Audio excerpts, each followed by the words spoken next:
અને હું BCA ડિપાર્ટમેન્ટમાં department હેડ તરીકે છેલ્લા 19 વર્ષથી ફરજ બજાવું છું.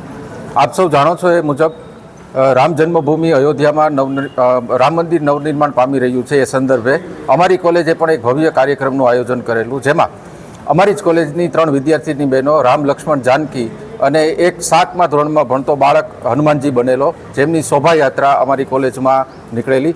એ શોભાયાત્રાનું સ્વાગત કર્યા પછી અમારે જ વિદ્યાર્થીની બહેનોએ કલાકૃતિ રજૂ કરેલી. એ કલાકૃતિ પછી રૂક્ષ્મણીબેન જાડેજા દ્વારા ભવ્ય ભક્તિ સંગીતનો કાર્યક્રમ પણ રાખેલો છે અને એ બાદ દરેક વિદ્યાર્થીની બહેનો પ્રસાદ લઈ અને છૂટા પડશે. આ સંદર્ભે આ કાર્યક્રમ નિમિત્તે આપ સૌનો હું ખૂબ ખૂબ આભાર માનું છું. જય સિયારામ. રંગોળી આખું છે અયોધ્યા મંદિર છે નિર્માણ થયેલું છે, એનું આખું ડેકોરેશન રંગોળી પ્લસ બધી ગર્લ્સ અને બધા બહુ ઉત્સાહિત છે. પરમ દિવસે છે 22 તારીખનો જે પ્રસંગ છે એનો નાનો માત્ર એવો ઉત્સવ અમે અમારી કોલેજમાં ઉજવી રહ્યા છીએ. અમે લોકો બધા બહુ ખુશ છીએ અને બધા એટલા ઉત્સાહિત છે કે આ બધું તમે નિર્માણ જોઈ શકો છો કે કઈ રીતે છે એમ.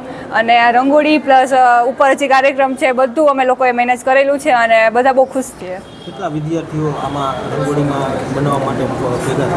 રંગોળીમાં 3-4 વિદ્યાર્થીઓ હતા, પછી ડેકોરેશનમાં બધા અલગ અલગ એ રીતે હતા, પણ બધાએ મળીને કામ કરેલું છે એટલે એનું બેસ્ટ રિઝલ્ટ અત્યારે આપણે જોઈ શકીએ છીએ.